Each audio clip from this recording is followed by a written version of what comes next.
Hey Irish fans, this is Alex Painter here from Onward to Victory, here to remind you that if you or your company has screen printing or embroidery needs, look no further than our pals at wcscreens.com. Nationwide shipping? Check. Wholesale pricing? Absolutely. They are indeed the gold standard of the industry and fervent supporters of this show and your Fighting Irish. So give them a holler at wcscreens.com. And on with the show.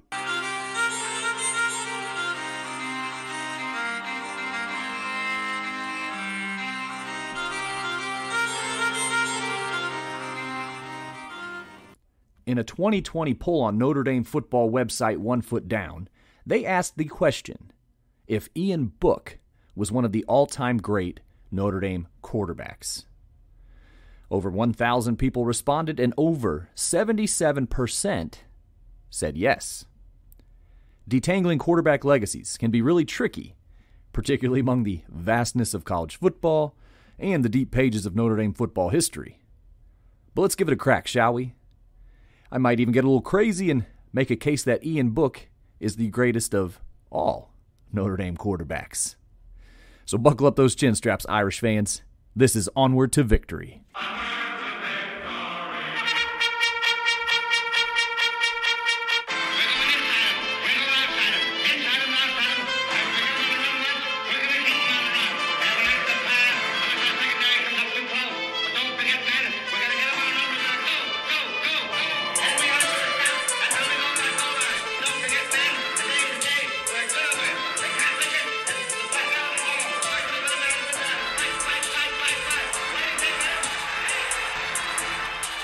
Hello, Irish fans, and welcome to Onward to Victory, a Notre Dame football podcast. My name is Alex Painter, and this is episode 75 of the most exhaustive, accessible source of Notre Dame football history since 2019. Thank you so much for joining me here today as we are going to tackle the legacy of the winningest quarterback in Notre Dame history. Why, that would be Irish signal caller from 2016 through 2020. Yes, indeed, I am talking about Ian Book. Through my research, gathering of various perspectives, and I suppose just being a football fan with a pulse, I know folks feel very strongly one way or perhaps the other on the topic of quarterback play. It is without a doubt the most easily and widely scrutinized position on the entire football field. Frankly, everyone seems like, or positions themselves anyway, as experts on the position. They don't call us armchair quarterbacks or Monday morning quarterbacks for nothing, right? But we are not only going to dig into Ian Book, but also hopefully gain a fuller understanding of the position at Notre Dame of quarterback, and ideally with as much context as I can provide. So this episode, like all episodes, is brought to you by the show's consensus All-Americans. The show could not go on without the support of these folks, both past, present, and future.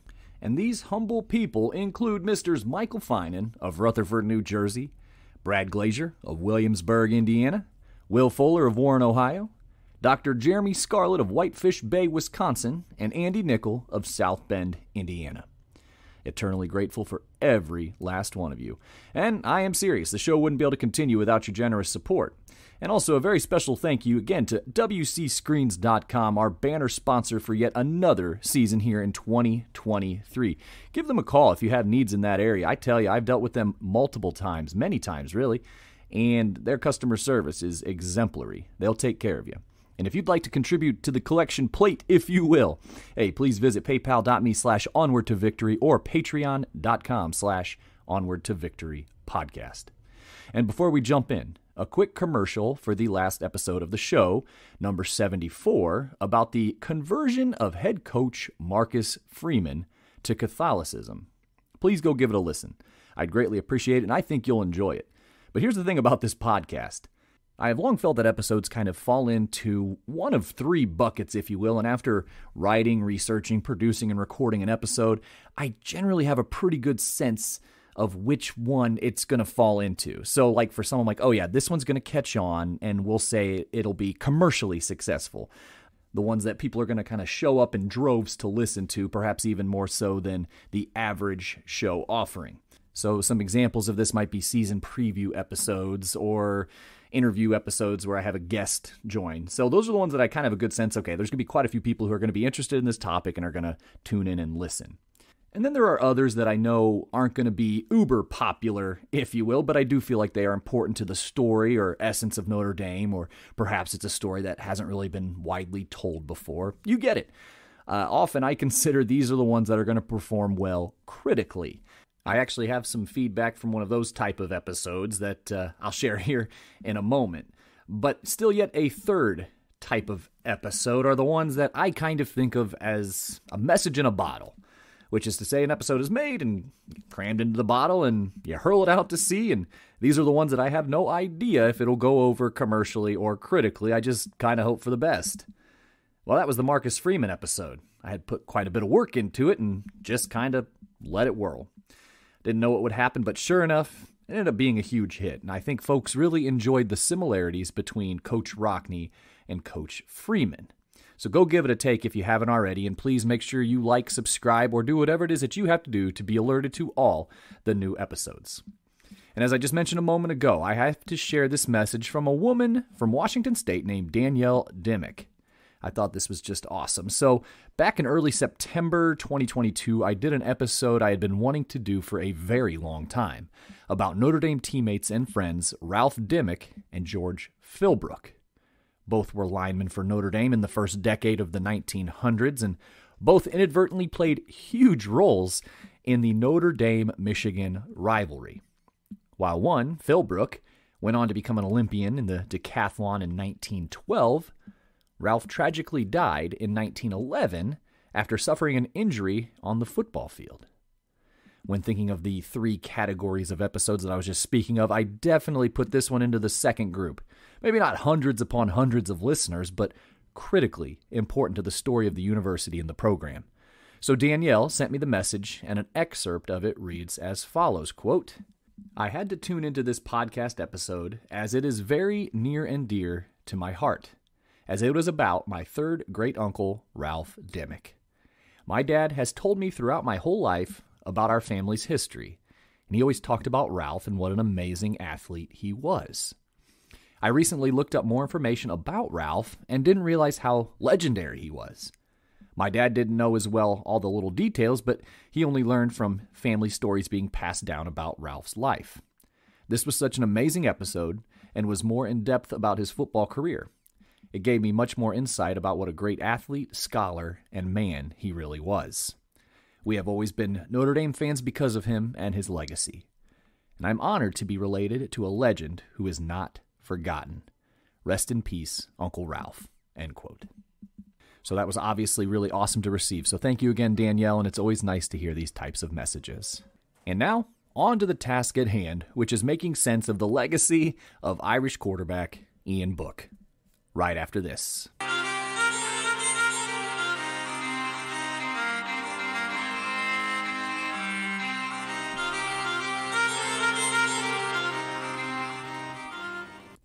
I'm excited to do this one. This is one I've been wanting to do for a long time. So I'll start with a question. How is it that we determine legacy in sports? What are the sticking points for measuring something that, in all reality, can't tangibly be calculated? So for quarterbacks, let me offer some parameters which we will employ here today. Number one, winning football games. So a caveat for a college football quarterback may be wins against a top 25, top 10, or top 5 opponents. Perhaps performance in bowl games, or maybe even national championships. Number two, statistical output. Football remains a numbers game. So how does your quarterback stack up against other quarterbacks in program history? What about those who played in a similar era? Quarterback, as we'll touch on time and time again throughout this episode, is tricky. Passing numbers have become much more prolific in the past couple decades than they were in the previous virtually century. And number three, if a legacy is defined as a, quote, long-lasting impact of particular events, actions, etc., that took place in the past or of a person's life, end quote, then what is the long-lasting impact of Ian Book? This is still coming to pass, admittedly, but we can surely take a crack at it. And finally, I'd like to introduce one final parameter into this discussion that I think is worth mentioning. we are only considering the player's time at Notre Dame.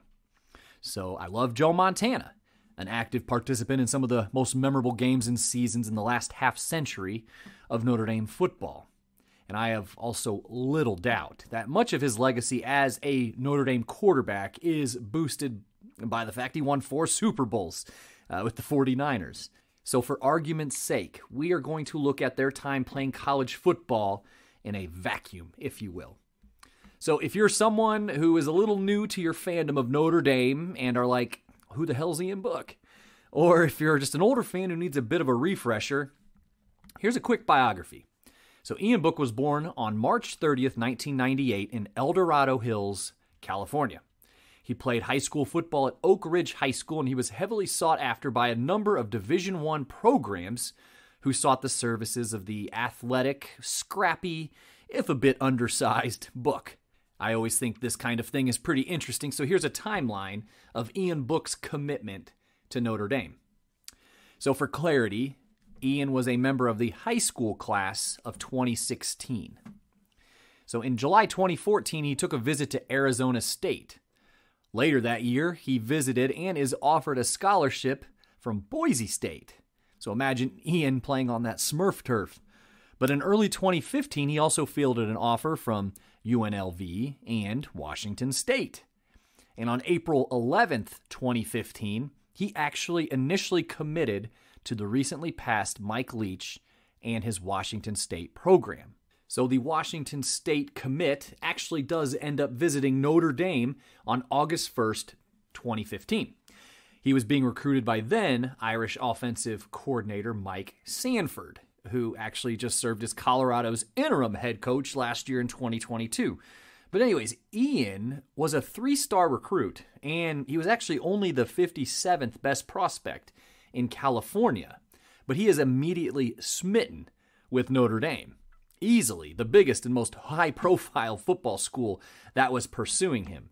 So, almost immediately after his visit on August 1st, he decommits from Washington State on August 4th, just again 3 days after his Notre Dame visit, and he commits to the Irish that same day. It happened that quickly. He had a great senior season in 2015. His commitment to Notre Dame, it never wavered, so voila. The California kid comes to South Bend, Indiana in the fall, or I should say in summer, of 2016. So he didn't see any time as a freshman during the 2016 season when he served as the 4th-string quarterback, and he was also the lead scout team quarterback. So going a bit down memory lane, the 3 quarterbacks in front of him on the depth chart were Deshaun Kaiser, Malik Zaire, and Brandon Wimbush. So there's that. Ian's freshman year was that 4-8 season. And that 4-8 2016 season will always be a bit puzzling because they did have a bona fide starting quarterback in Deshaun Kaiser, but I think if memory serves, 6 out of their 8 losses were by a single possession. So kind of struggled closing games out, I suppose. But 2017 started the string of 10-win seasons that only ended just this past season, 2022. So if you could, again, keep that in mind as we kind of frame the larger discussion here about Ian Book. But Brandon Wimbush was the starter in 2017, wasn't Ian Book. So he was awesome with his legs, as you probably remember, evidenced by his 804 rushing yards and 14 rushing touchdowns that season. But, and I like Brandon a lot, but he was oftentimes, I hate to use this word, but brutal in the passing game. In fact, he completed less than half of his passes. So Ian saw quite a bit of time this season as Brandon's backup, seeing time mostly in blowouts, though he did win his one lone start of the season at North Carolina on October 7th. And as I was kind of doing the research for this episode, for whatever reason, that game it's like it happened yesterday. I remember North Carolina wasn't very good that year. They were definitely having a down year, but it of course was that first prolonged look that we got of Ian Book, and who would have thought now almost 6 seasons later that game would be kind of the start of what would necessitate the conversation and the discussion and the investigation that we are doing here today. So he was mostly the backup, though. But his 2017 season did end with quite a literal bang, and I know some of you are probably nodding your heads because you know exactly what I'm about to talk about here. That 2017 Citrus Bowl game against LSU. So just to jog your memories a bit, he entered the game towards the end of the first half. Wimbush was just he's brutal again that game, but with the Irish down 14-6 in the fourth quarter, Book commandeered 2 scoring drives, capped off with a 55-yard touchdown pass to Miles Boykin with 1:28 left in the game to lead the Irish to a 21-17 victory. If you remember, that Miles Boykin catch was absolutely sick, but Book had a heck of a good Citrus Bowl. So now moving into 2018, you'd think after the Citrus Bowl heroics that Book would have seized the job or entered the following season as the presumptive starter, right? Well, that'd actually be wrong. You might remember this era as the era of Notre Dame football where quarterbacks were shuffled in and out kind of willy-nilly. It was so annoying. But despite his obvious deficiencies throwing the football consistently, Brandon Wimbush ran out as the starter for the first 3 games of 2018. And it was finally, after one possession wins over, remember this one, Ball State and Vanderbilt, Coach Brian Kelly decided enough's enough, and he went to Ian Book. In fact, with Book under center, the Irish rattled off 9 straight wins that year, and Book completed over 68% of his throws and 19 touchdowns. His completion percentage for 2018 remains the highest single-season mark in Notre Dame football history. And they clinched their first ever college playoff berth with that 12-0 record. And then they ultimately lost 30-3 to eventual national champion Clemson. So 2019 and 2020, Ian Book is your starter. Brandon Wimbush, as you may recall, actually ended up transferring to UCF in 2019. So between those 2 seasons, 25 games altogether, the Irish go 21-4. And Ian led the way with a 49-9 touchdown to interception ratio. And Book really solidified his place as an all-time program signal caller during this time. Another bowl win, the Camping World Bowl in 2019, which, hey, people can talk all the mess they want about that football game, but Ian completely outdueled Iowa State quarterback, who happens to be a sudden NFL superstar named Brock Purdy during that game. And yes, Jeremiah Owusu-Koramoah's 3 sacks of Brock Purdy certainly helped too. But in 2020, Book's announcement to return for his graduate season at Notre Dame, believe it or not, it was a bit divided as far as how fans felt. I was ecstatic. Personally, I am an Ian Book fan. You're probably picking up on that, but I can't remember what episode I professed this excitement, but there were still, though, many who believed that the program reins needed to be handed off to then backup quarterback Phil Jurkovec.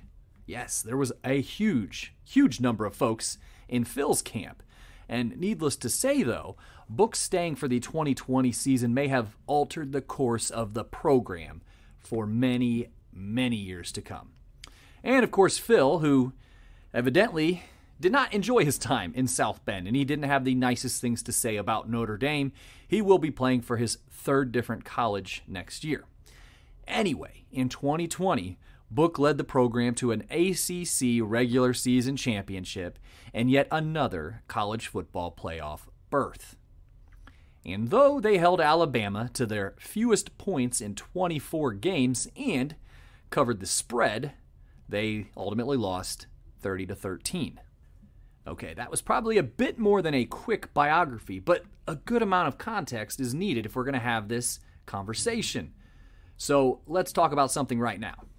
I know one of Book's biggest knocks, if not the biggest knock, is that he never won a national championship, or the big game, if you will. And if this is the litmus test for a Notre Dame quarterback, well, here's the list of Irish quarterbacks for the claimed national championship teams. In 1924, it was 1/4 of the Four Horsemen, Harry Stoldrer. In 1929, it was Frankie Caradeo. In 1930, it was Frankie Caradeo again. 1943, Angelo Bertelli. 1946, Johnny Lujack. 1947, Johnny Lujack. 1949, Bob Williams, criminally underrated. 1966, Terry Hanratty. 1973, Tom Clements. 1977, Joe Cool, Joe Montana. And 1988 would be Tony Rice. I mean, that's a total of 9 guys. So obviously, when considering just how much the position of quarterback again has evolved over the decades, we can safely say that several of these guys never had to shoulder the offense in the same way modern quarterbacks do. One might even say that none of these men had to shoulder the offense in the same way modern quarterbacks do. And that's, of course, no slight against this position or the men who played it here in previous eras, but that's just the reality based on how the game is played today. So, what great Notre Dame quarterbacks never won a national championship, you may ask? A great question. Now, some of you may take exception to who you think is great, so let me rephrase it and say the most statistically prolific Notre Dame quarterbacks that never won a national championship. Here we go.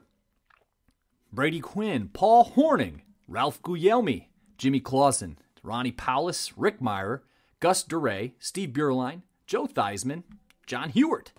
Frank Trapucka was the backup on some national championship teams, but the Irish fell just short in 1948, his senior season. So there are obviously some in that group that some of you may consider among Notre Dame's elite at the position. And there are probably some in the former group that you may have little familiarity with or not consider among the elite at the position, but that's just kind of the list, the short list I compiled as I was sitting thinking about it. But what I'm really trying to do is just poke holes in the argument that a national championship is needed to be considered one of the best. There are so many factors to winning a national championship. I just don't like the argument, honestly. I also think that though there are just some elite programs that you see in the college football playoff year after year after year, there are more teams today, now, capable of winning a national championship than there were during the yesteryear, if you will. And if you disagree with me in that sentiment, I would actually welcome a disagreement. Actually, if you have any strong opinions one way or the other about anything I'm saying on this episode, because I think this is kind of a hot button thing, please feel free to email at onwardtovictorypodcast@gmail.com or drop a Facebook message. I hope I get a few messages and I'll read them in the next episode. Anyway, I also think that book can kind of also suffer from the recency bias. So if you're otherwise unaware of what the recency bias is, this is a cognitive bias that favors recent events over historical ones, a memory bias, if you will. Recency bias gives, quote, greater importance to the most recent event, end quote. As the definition implies, this will recede as the pages of history turn. How does the recency bias come in to play with our subject today, Ian Book? Well, despite being the winningest quarterback in program history and easily among the most statistically prolific, the last 2 times he donned a Notre Dame uniform, well, the Irish lost both games. And I will say that the recency bias can also work the other way as well. So case in point, the season that Aaron Judge just had for the New York Yankees, was it great? Yes. Legendary? Absolutely. Best ever? Probably not, but that was the conversation that was stewing right after the season had ended. But again, recency bias pushes us into having this discourse. That, and of course, sports people just like to debate, as we all know. So let's jump out of the emotional and the sentimentality for a little while and just talk about winning football games. Or parameter number 2, if you will. So Ian Book went 30-5 as a starter. No Notre Dame quarterback won more football games. It's really that simple. And before you say, Alex, they play more football games now than they used to. Well, that's true. Ian did have more chances to win more football games. But his .857 winning percentage puts him 4th all-time among quarterbacks, behind only Lou Jack at .932, Rice at .903, and Guglielmi at .871. Having the 4th highest winning percentage as a Notre Dame quarterback is incredibly significant. And winning more games than anyone else at the position in program history, also very significant. And all told, Ian won 7 games against top 25 teams. 2 of those were against top 10 teams, and of course 1 win against a top 5 team. He was 7-5 overall in games against ranked teams. He also never lost to an unranked team, something that we became very accustomed to in the years before Ian Book arrived. 4 of his 5 losses that he suffered in his career did come against top 5 teams. Again, source of flack. But the context machine is rolling here. Ian won 58.3% of his games against ranked teams. So, since the year 2000, and leading all the way up to that LSU bowl game when Ian entered the game and had all the heroics, the Irish went 26-43 against ranked teams. They won just over a third, 37.6% of their games against ranked teams. And frankly, if you throw out the year 2012, that percentage drops to 34.3%. So yes, basically 1 out of 3 games against ranked teams. So they were losing 2/3 of them. Only because I was feeling a bit wild, I looked at the 90s team records as well against ranked teams. So in the 90s, this was 7 years of Lou Holtz and 3 years of Bob Davie. So over the decade, the team went 23, 22, and 2 for a winning percentage of 51%. Ties, man. I'll never understand them in football. Wish we wouldn't do it. But to pull all of this here together for at least this point, not only has Ian won more games under center than every starting quarterback in program history, at a rate better than all but 3 signal callers, but he also has a better winning percentage against quality teams than the program could boast in aggregate for nearly 3 decades previously. So, we have talked about winning football games. How about point number 3, statistical output? We'll get to passing here in a moment, but I'll start here. Ian Book was an excellent dual-threat quarterback, but not often in the way a dual-threat quarterback is thought of at the college ranks. Sure, there were definitely some designed runs for Ian where that's what the play was designed to do, but where he picked up yards were the kinds of plays that would drive a defense crazy. Oftentimes, perfect coverage, a good pass rush, and he would just wiggle out, scramble, and use some pretty deceptive speed to pick up some serious chunk yardage.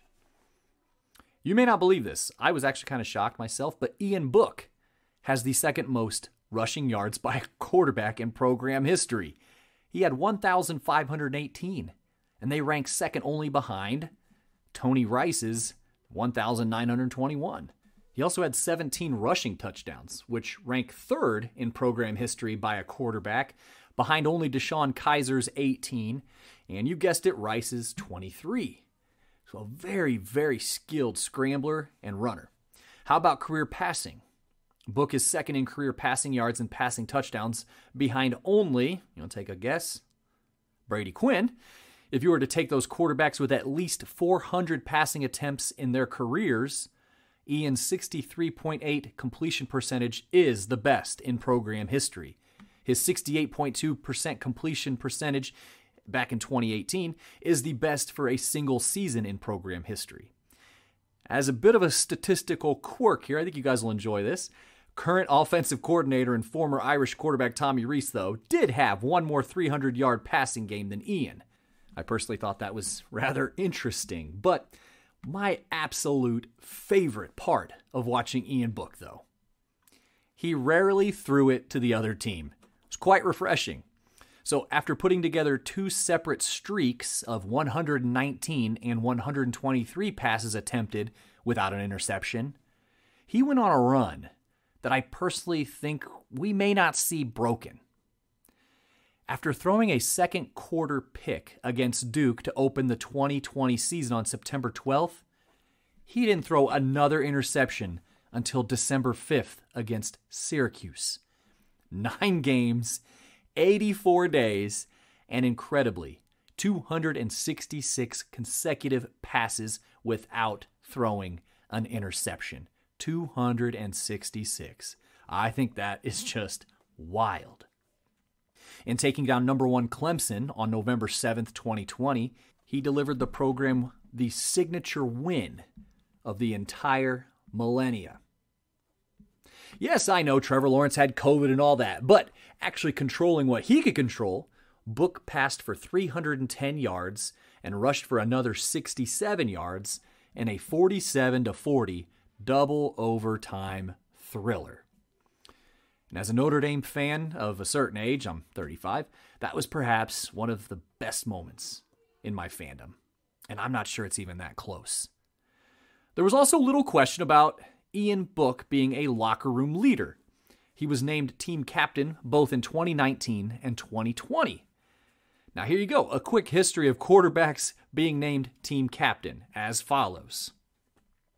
In 2009, Jimmy Clausen was captain. So in other words, according to the program media guide anyway, there had been 10 years between the quarterback, who ought to be the de facto leader of the team, actually being named team captain. A quick note about Clausen. He was pretty damn good. Better than anyone probably remembers. He was just on some plumb awful teams, and I'm sure that probably colors how he is remembered.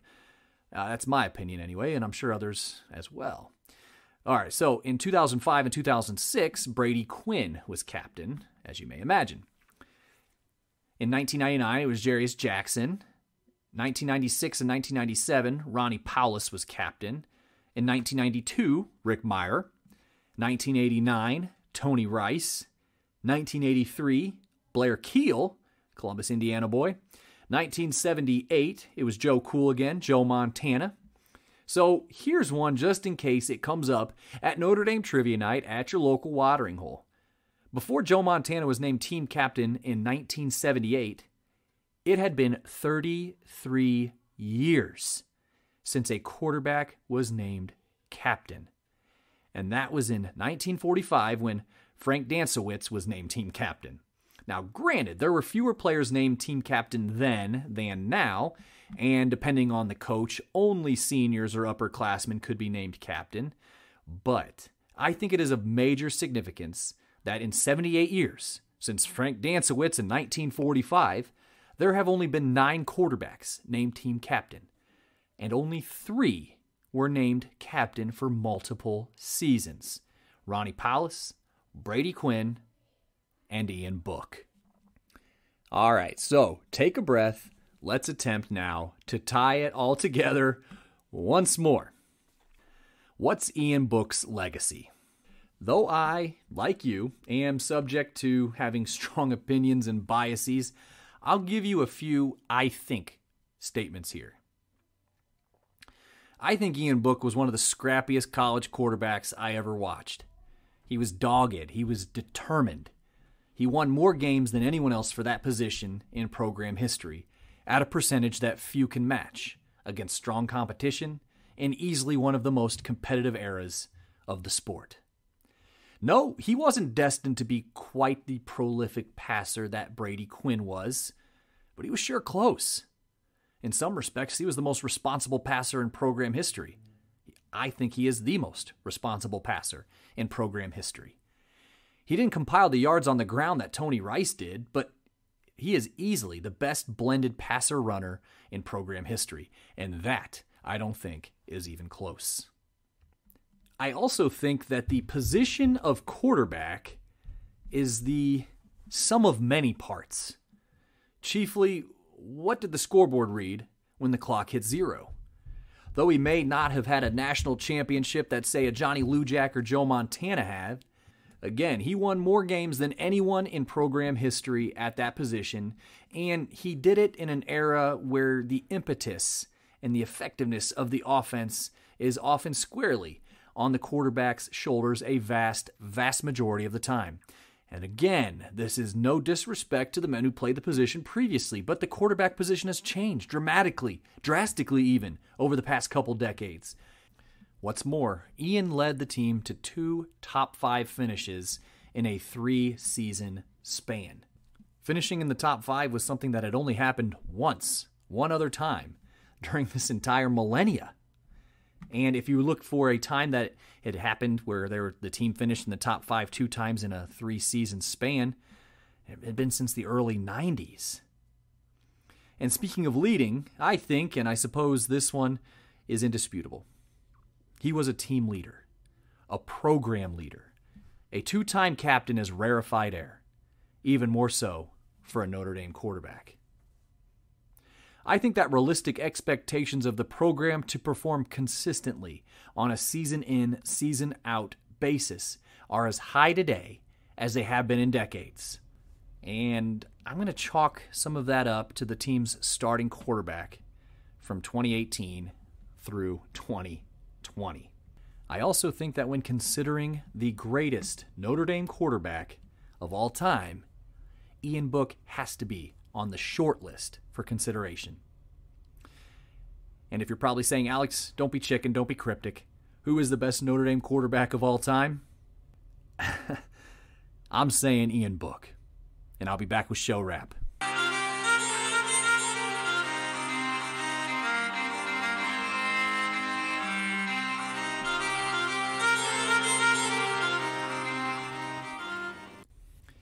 I think I might get some folks disagreeing with me over that previous statement, and that's okay. Hey, share with me again what your thoughts are. onwardtovictorypodcast@gmail.com, or jump into the Facebook page and send a message. Happy to read any and all things that come through both those channels on a future episode. But yeah, I can't shake it. When considering quarterback and the evaluation and the assessment of quarterbacks, holistically, I'll say, it's got to be Ian Book on the short list. And for me, it's Ian Book on the top of the list. And it's not like there's a gulf between him and my number 2 quarterback, which is Johnny Lujack.